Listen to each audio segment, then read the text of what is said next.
أعوذ بالله من الشيطان الرجيم. أعوذ بالله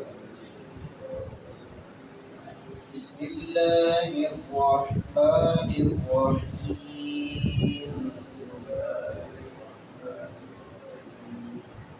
ضرب الله مثلا رجلا فيه شركاء متشاكسون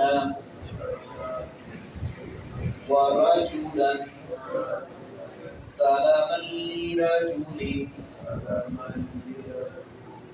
هل يستويان مثلا الحمد لله بل أكثرهم لا يعلمون. إنك ميت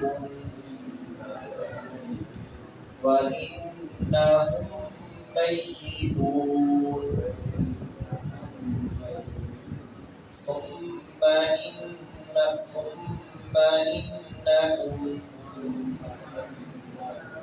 يوم القيامة عند ربكم تختصمون. رسالے اللہ رب العزت نے قرآن حکیم کے اندر کئی مقامات پر بیان کیے. یہاں بھی اللہ رب العزت نے مشرک اور موحد کی مثال بیان کر کے بات کو واضح کیا ہے کہ مشرک جو ہے جو کئی لوگوں کا زار خرید ہے اور کئی لوگوں کو اس نے راضی کرنا ہوتا ہے، جو اللہ کے ساتھ اس نے شریک ٹھہرا رکھے ہیں. کبھی اس کو راضی کر رہا ہے، کبھی اس کو کر رہا ہے، کبھی کسی کو، حالانکہ وہ راضی نہیں ہوتے. ایک کو راضی کرتا ہے دوسرا ناراض ہو جاتا ہے، دوسرے کو راضی کرتا ہے تیسرا ناراض ہو جاتا ہے. جن کی وہ عبادت کر رہا ہے، جن کی پوجا پاٹ کر رہا ہے، جن کو سمجھ رہا ہے کہ ہمیں اللہ کے قریب کرتے ہیں، یہاں صرف پتھر مراد نہیں ہے. جس کسی کو بھی سمجھا جا رہا ہے کہ یہ ہمیں اللہ کے قریب کرتے ہیں، یہ سمجھا جا رہا ہے کہ ساڑھی اتنا دی راہ پکے، یہ غلط ہے، یہ شرک ہے. نبی اکرم صلی اللہ علیہ وسلم نے بھی سختی سے منع فرمایا. آپ نے فرمایا یا معاذ لا تشرک باللہ قتل فاحرقت. معاذ بے شک تجھے جلا دیا جائے، بے شک تجھے قتل کر دیا جائے، اللہ کے ساتھ کسی کو شریک نہ ٹھہرانا. اب جو مشرک ہے وہ جن کی پوجا پاٹ کر رہے ہیں ان کو راضی کرنے میں کھلا ہوا ہے، کہ وہ راضی نہیں ہوئے. اور دوسری طرف موحد ہے جو اللہ رب العزت کے علاوہ، اللہ رب العزت کے سوا کسی کی عبادت نہیں کرتا، اللہ کے علاوہ کسی کے آگے سجدہ ریز نہیں ہوتا، اللہ کے علاوہ کسی کے آگے ہاتھ نہیں پھیلاتا ہے. اس کی قولی، مالی، بدنی جمی عبادات اللہ رب العزت کے لیے ہیں. وہ اتنا فرق ہے، اس پر اللہ رب العزت ناراض ہے، اس پر اللہ رب العزت کا غضب ہے، اس پر اللہ رب العزت راضی ہے. یہ موحد ہے، وہ مشرک ہے. تو اللہ رب العزت نے مثال سے واضح کیا ہے کہ یہ دونوں برابر نہیں ہو سکتے. وہ جن کو اپنا شریک ٹھہرا رہا ہے، جن کی وہ پوجا پاٹ کر رہا ہے، جن کے ذریعے سمجھتا ہے کہ میں رب کے قریب ہوں گا، وہ تو آپس میں لڑ رہے ہیں. وہ چاہتے ہیں کہ یہ میرا زیادہ من کر رہے ہیں، دوسرا چاہتا ہے میرا زیادہ من کر رہے ہیں. ہر کوئی کھینچا تانی پہ لگا ہوا ہے. لیکن موحد انسان کو کسی کا کوئی ڈر نہیں، کسی کا کوئی خوف نہیں. وہ اللہ رب العزت کی رضا کے لیے اور اللہ رب العزت کی عبادت کرنے کے لیے دن رات جو ہے وہ لگا ہوا ہے، اور اس مشن کے لیے وہ اس نے اپنے آپ کو وقف کیا ہوا ہے. وہ ہر قسم کی قربانی دینے کے لیے تیار ہوتا ہے. یہ مثال بیان کر کے اللہ رب العزت نے پھر پیارے نبی کریم صلی اللہ علیہ وسلم کی وفات کا تذکرہ کیا ہے. نبی اکرم صلی اللہ علیہ وسلم سے فرمایا گیا کہ آپ نے اس دنیا سے رخصت ہو جانا ہے، آپ نے اس دنیا سے چلے جانا ہے، آپ کی وفات ہو جانی ہے. ان لوگوں نے بھی مرنا ہے. کسی نے بقا، کسی کو بقا نہیں ہے. بقا اگر ہے کسی کو تو اللہ کی ذات کو ہے. کل من علیہا فان ویبقى وجہ ربک ذو الجلال والاکرام. ہر چیز فنا ہو جائے گی، صرف ایک ذات باقی رہے گی، وہ رب رحمان کی ذات ہے. عربی کے شاعر نے کہا لو کان بقاء فی الدنیا لما بات خیر المرسلین محمد.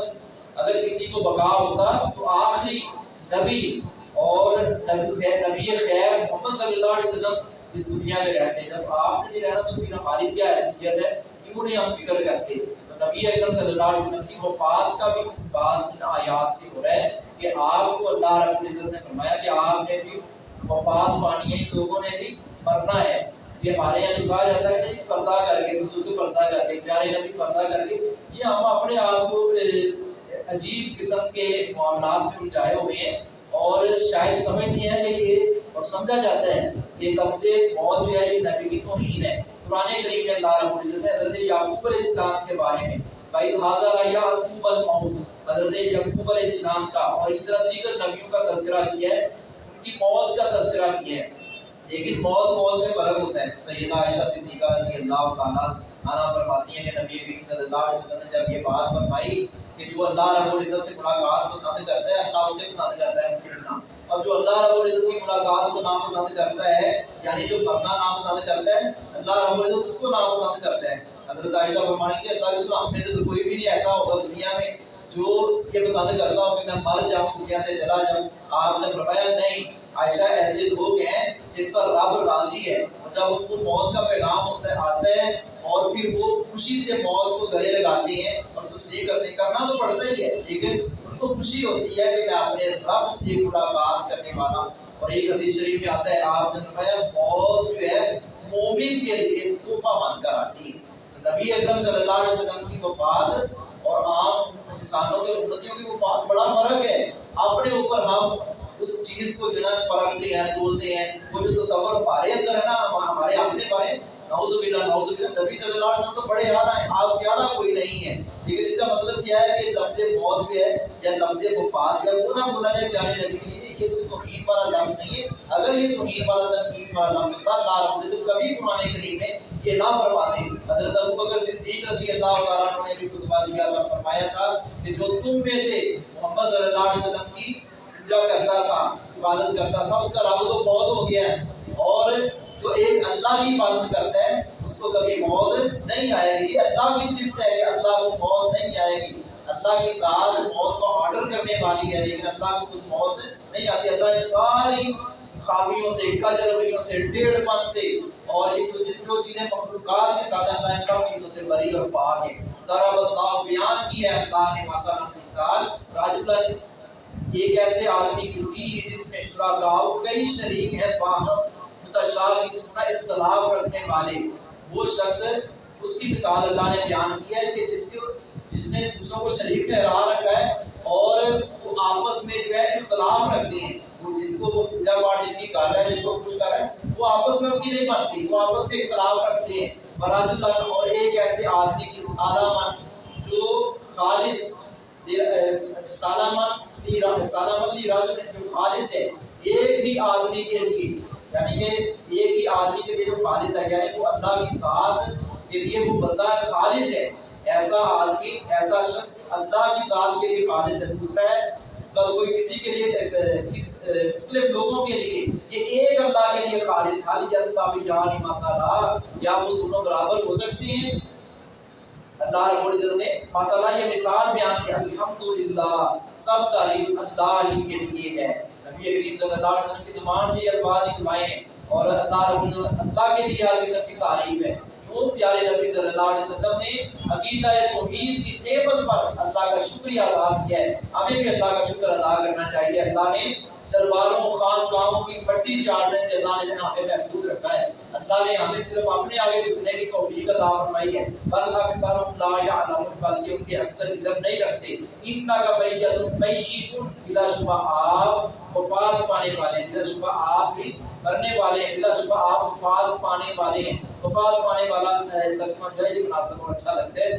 بعض نے اس کی ترجیح دی، پر لفظ میت کا ترجمہ مرنے والا بھی کیا ہے، لیکن بعض نے یوں ترجمہ کیا ہے بلا شبہ آپ نے بھی وفات پانی ہے اور ان لوگوں نے بھی مرنا ہے۔ بات وہی ہے لیکن یہ الفاظ کا انتخاب ہے، چناؤ ہے رسول اکرم صلی اللہ علیہ وسلم کے لیے۔ فَإِنَّهُمْ بلا شبہ وہ بھی میتون مرنے والے ہیں، آپ نے بھی وفات پانی ہے، یہ سارے مرنے والے ہیں۔ اہل کفر کفار مکہ ایک خواہش رکھتے تھے کہ نبی کریم صلی اللہ علیہ وسلم وفات پا جائیں، آپ دنیا سے چلے جائیں، آپ کا مشن ختم ہو جائے گا۔ کیوں؟ آپ کے بیٹے چھوٹے چھوٹے بچپن کی حالت میں وفات پا گئے، پیچھے کون ہے جو ایک اللہ کی دعائی دیتا تھا؟ کوئی بھی نہیں ہے۔ جو ایک اللہ کی دعائی دینے والے ایک رسول اکرم صلی اللہ علیہ وسلم ہے نا، وہ وفات کی، آپ کی وفات کی تمنا کرتے تھے مکے کے کافر، تو اللہ رب العزت نے فرمایا کہ ان کو فرما دیں کہ خوش فہمی میں نہ رہیں، آپ نے بھی وفات پانی ہے، ان ظالموں نے بھی مرنا ہے۔ ثم انکم پھر بلا شبہ تم یوم القیامت، قیامت کے دن اندا ربکم اپنے رب کے پاس تختصمون جھگڑو گے، اپنے رب کے پاس جھگڑو گے جا کر، اور ایک دوسرے کو جو ہے اور الزام ٹھہراؤ گے، اس نے مجھے بتلایا تھا، اس نے بتایا تھا، اس نے ایسے کیا تھا، فلاں نے مجھے غلط راستے پر لگا دیا، ایسے جھگڑو گے۔